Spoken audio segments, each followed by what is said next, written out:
কবরস্থানগুলোতে লাশ এবং কঙ্কাল যে চুরি হচ্ছে দীর্ঘদিন থেকে আমরা লক্ষ্য করছি যে এই বিষয়ে কোনো সুনির্দিষ্ট আইন নেই বাংলাদেশে। আমরা দেখি আজিমপুর কবরস্থান থেকে শুরু করে সারা দেশের সিটি কর্পোরেশনগুলো এবং আঞ্চলিক এরিয়াগুলোতে অনেক লাশ এবং কঙ্কাল চুরি হচ্ছে এবং এই কঙ্কালগুলো বিভিন্ন জায়গায় বিক্রি হচ্ছে। এবং এই বিষয়ে আমরা পত্রিকায় দেখেছি, বিভিন্ন জনকণ্ঠ, প্রথম আলো সহ বিভিন্ন পত্রিকায় অনেকগুলো রিপোর্ট আমরা প্রতি সাপ্তাহিক একটা রিপোর্ট দেখছি। এই বিষয় নিয়ে আমরা হাইকোর্টে একটা রিট করেছি, এই যে লাশ কঙ্কাল চুরি প্রতিরোধে আইন প্রণয়ন চেয়ে আমরা রিট করেছি যে লাশ সুরক্ষা আইন করা যায় কিনা বাংলাদেশে। এবং এই যে লাশ এবং কঙ্কাল চুরি হচ্ছে সেই বিষয়ে সরকার কোনো পদক্ষেপ নিচ্ছে না এবং এই পদক্ষেপের ব্যাপারে আমরা একটা লাশ সুরক্ষা আইন চেয়ে গত 30/4/2024 তারিখে আমরা 30 তারিখে আজকে শুনানি হয়েছে। আমরা 14 মার্চ 2024 তারিখে মানবাধিকার ও সমাজ উন্নয়ন সংস্থা মওসুসের পক্ষ থেকে আমি মওসুসের চেয়ারম্যান ডক্টর গোলাম রহমান ভূঁইয়া আমি নিজে বাদী হয়ে এই রিটটা দায়ের করেছি। এবং এই রিট দায়ের করার পরে দীর্ঘদিন শুনানি হয়েছে, বেশ কয়েকবার শুনানি হয়েছে, গত পরশু দিনে শুনানি হয়েছে। আজকে বিজ্ঞ হাইকোর্ট বিভাগ আজকে আদেশের জন্য ধার্য করেছেন 30/4/2024 এবং উনি আদেশ দিয়েছেন যে এই যে লাশ এবং কঙ্কাল চুরি হচ্ছে সেই বিষয়ে কেন পদক্ষেপ নেওয়া হচ্ছে না সেই বিষয়ে কারণ জানতে চেয়েছেন এবং এই বিষয়ে সার্বজনীন একটা আইন করার জন্য আইন কেন করা হবে না সে বিষয়ে একটা রুল দিয়েছে। উনি আমাকে গত পরশু দিন বলেছেন যে বাংলাদেশের যেহেতু রাষ্ট্র ধর্ম হচ্ছে আইন, তো বাংলাদেশের রাষ্ট্র ধর্ম আইন হলে এইরকম আইন করতে তো কোনো বাধা নেই। তো সেখানে উনি বলছেন যে আপনি কোরআনের কিছু রেফারেন্স দিতে পারেন কিনা।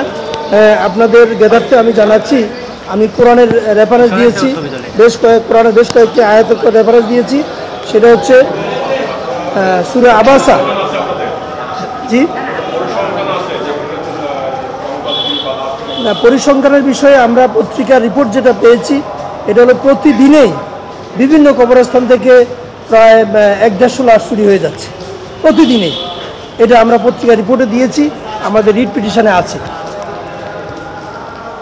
আমরা যে রেফারেন্সটা দিয়েছি সূরা আবাসার সেটা হচ্ছে 21 এবং 22 নম্বর আয়াত।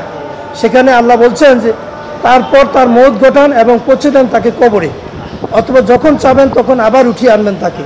তাহলে একজন মানুষের যখন কবরস্থ করা হয় সে কিন্তু তার জীবিত অবস্থাতে রাইসটা, মরার পরে দিকে রাইসটা কিন্তু চলে যায় না। এই যে আমরা দেখছি, এবং মুসলমান ছাড়াও হিন্দু, বৌদ্ধ, খ্রিস্টান যারা আছে তাদের এইরকম হচ্ছে। তাহলে একজন মানুষের যে রাইটস আছে জীবিত থাকা অবস্থায়, একজন নাগরিক হিসাবে, একজন মানুষ হিসাবে তার যে অধিকারটুকু, মরার পরে তার অধিকারটুকু কিন্তু নষ্ট হয় না। তাহলে মরার পরে তার লাশ চুরি হয়ে যাবে, তার কঙ্কাল চুরি হয়ে যাবে, তার দেহ নিয়ে যাবে, এটা তো হতে পারে না। এখানে আসলে যে রাষ্ট্রীয় কবরস্থানগুলো যেগুলো আমরা দেখি সেখানে একটা নির্দিষ্ট একটা থাকে যে কোনো কবরকে 1 বছরের জন্য দেওয়া হয়, 3 মাস বা 6 মাস, কিন্তু সেই সময়টুকু তো তাকে দেওয়া হয় না। দেখা যায় কবরস্থ হলো সাথে সাথে তার পরের দিন দেখা যায় আর তার লাশ নেই, চুরি হয়ে গেছে, কঙ্কাল চুরি হয়ে গেছে। এবং এই কঙ্কালগুলো যে বিদেশে পাচার হচ্ছে, মেডিকেলগুলোতে বিক্রি করছে, বিদেশে 1 লাখ 1.5 লাখ করে বিক্রি হচ্ছে। তারপর অঙ্গ প্রত্যঙ্গগুলো কাটা হচ্ছে। আমরা দেখি যে কোনো আসামি যখন মৃত্যুদণ্ড হয় তখনও কিন্তু তার অঙ্গচ্ছেদ করা যায় না, আইনে বিধান আছে। সেখানে এই কঙ্কাল চুরি হয়ে যাচ্ছে, তার অঙ্গ ছেদ করে কেটে নিয়ে যাওয়া হচ্ছে, যে অংশটুকু মানুষের বিক্রি করতে পারবে তারা সেটা নিয়ে যাচ্ছে। এটা তার রাইটস ভায়োলেশন এবং তার নৈতিকতাভাবে এটা একটা ক্ষতিকর দিক।